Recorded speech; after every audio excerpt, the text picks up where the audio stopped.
As the surviving players and staff gathered to remember their fallen teammates, sorrow and camaraderie filled the room. This emotional farewell united them in grief and resilience.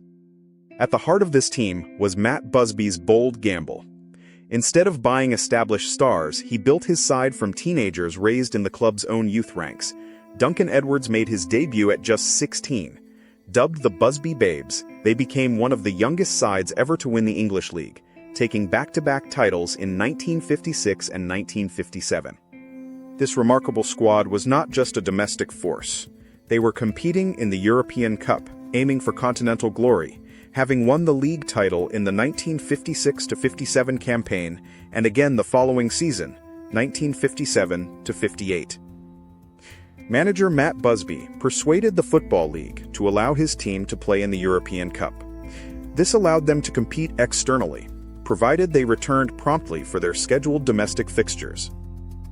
On 5 February 1958, Manchester United drew 3-3 with Red Star Belgrade, going through to the European Cup semi-finals.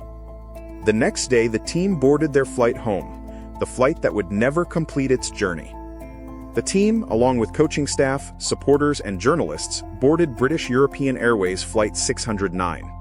Their journey included a scheduled stopover at Munich Airport in West Germany on February 6, 1958. Munich Airport was experiencing harsh winter conditions that fateful day. Heavy snowfall created a challenging environment, particularly on the runways, for all aircraft operations. During the stopover, Flight 609 twice began its takeoff run, and twice the crew throttled back, unsettled by boost surging in the engines. Anxious not to fall further behind schedule, they lined up for a third attempt.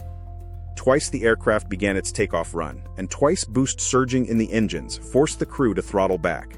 Rather than delay overnight, they chose to try once more, a third attempt, in worsening slush. Inside the cabin, the players and staff felt the tension of the repeated delays. After 2 aborted takeoffs, unease spread through the aircraft as the snow kept falling, and the schedule slipped away. Despite 2 failed attempts and deteriorating weather, a third takeoff attempt was authorized. The crew, under pressure to return the team to Manchester, decided to proceed, altering their technique. The decision to attempt a third takeoff proved catastrophic. Unbeknownst to the crew, treacherous slush had accumulated on the runway, significantly impeding the aircraft's acceleration and creating a runway overrun hazard. On February 6, 1958, at approximately 3:04 p.m. local time, BEA Flight 609 commenced its third and final takeoff attempt. It struggled significantly to accelerate on the slush-covered runway. The aircraft failed to achieve necessary liftoff speed. It overran the runway, crashing through a fence at the end. The momentum propelled it into a nearby house and a fuel depot. Upon impact, the aircraft ignited, engulfing parts of the wreckage in flames. The scene was one of chaos and devastation, unfolding rapidly amid the snowy conditions at Munich Rhein. Of the 44 people on board, Flight 609, 21 died at the crash site. In the chaos of the burning wreckage, rescuers fought to reach survivors amid the snow and flames. In the chaos, one man refused to run. Harry Gregg, the team's goalkeeper, had survived the crash, but instead of fleeing the wreckage, he went back into it. Again and again, he returned through the smoke, pulling survivors to safety, among them a young mother and her baby daughter. He never accepted the word hero. The news of the Munich Air Disaster sent shockwaves across the globe. Sports fans in particular mourned the loss of the Busby Babes, a team admired worldwide for their youthful spirit. In the days that followed, the final toll reached 23, 8 Manchester United players, 3 club officials, 8 journalists, 2 crew members, a travel agent, and a club supporter. Among the players lost were Roger Byrne, Eddie Coleman, Duncan Edwards, Mark Jones, David Pegg, Billy Whalen, Tommy Taylor, and Jeff Bent. They were the heart of the Busby Babes squad. While 23 lives were lost, 21 survived, though many sustained severe injuries. Matt Busby was twice given the last rites. Bobby Charlton recovered to play again, while Johnny Berry and Jackie Blanchflower never would. The heart of Manchester United was brutally torn apart. The disaster left the club and the football world reeling, grappling with the unimaginable devastation to such a promising generation of players. Immediately after the crash, investigations began to determine the cause. The German authorities quickly launched an inquiry into the events that led to the British European Airways Flight 609 disaster. Initially, the blame for the crash was unjustly placed on the surviving pilot. His reputation was severely tarnished, and he faced accusations of negligence and misjudgment in the immediate aftermath. The surviving pilot's career and personal life were deeply affected. His name became synonymous with the disaster, and the shadow of blame lingered over him for an extended period, publicly and professionally. For James Thain, the fight to clear his name would last more than a decade. Dismissed by his airline and never allowed to fly again, he refused to accept the verdict against him. Eventually, further investigations revealed the real culprit: the accumulation of slush on the runway. This water-ice mixture prevented British European Airways Flight 609 from reaching takeoff speed. The aircraft actually reached the speed it needed to lift off. Then the slush dragged it back below that speed, and with the runway running out, there was no longer enough room to stop. The point of no return had already passed. In 1969, 11 years after the crash, a British government inquiry formally cleared James Thain of any blame. After more than a decade of undeserved criticism, his name was finally restored. But the fight had cost him everything: his career, and, his family believed, his life. He died 6 years later, never having flown again.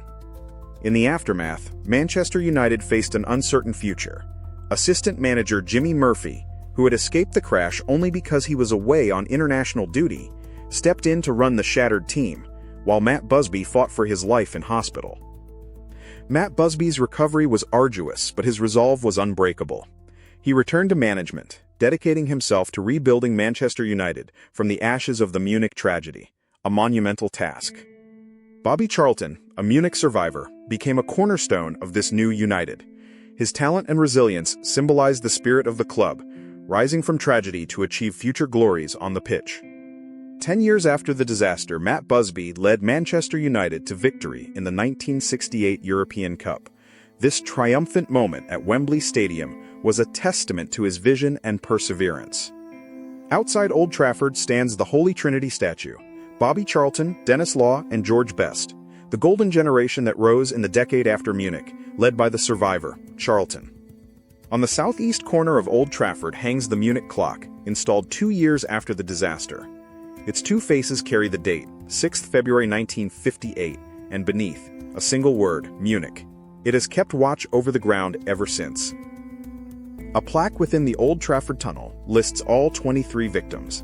It ensures that every player, club official, and journalist lost on British European Airways Flight 609 is forever remembered. Each year, Manchester United holds commemorations for the Munich Air Disaster. These ceremonies ensure that the memory of the Busby Babes and all victims lives on, honoring their sacrifice. The story of the Busby Babes and their tragic loss, followed by the club's extraordinary recovery, inspires generations.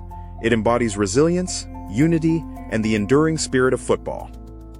The Munich Air Disaster forever changed Manchester United. Yet, the club's ability to rebuild and achieve success stands as a powerful symbol of persistence against overwhelming odds. In the aftermath, one relationship carried the club through its darkest hour: assistant manager Jimmy Murphy, who held the team together, and a young Bobby Charlton, who survived the crash and would go on to become a legend of the game. Harry Gregg carried Munich for the rest of his life. He pulled survivors from the wreckage that day, yet to his final years he refused the word hero, haunted less by who he saved than by those he could not. He died in 2020, aged 87. Beyond the players, 8 journalists died covering the team, among them Frank Swift, once England's own goalkeeper, now a reporter. 2 of the aircraft's crew were lost as well. They are remembered too. From the ashes of Munich, United rebuilt, and 10 years later they lifted the European Cup, the very trophy those young men had died chasing. The Busby Babes were gone, but they would never be forgotten. The Busby Babes' legacy instills a powerful sense of passion and loyalty in Manchester United fans worldwide.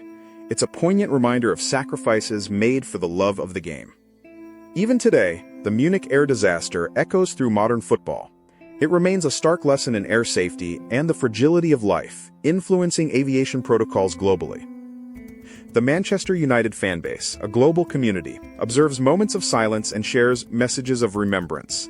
This unified act ensures the disaster's impact is never forgotten. The Munich song, often sung by supporters, is a poignant tribute.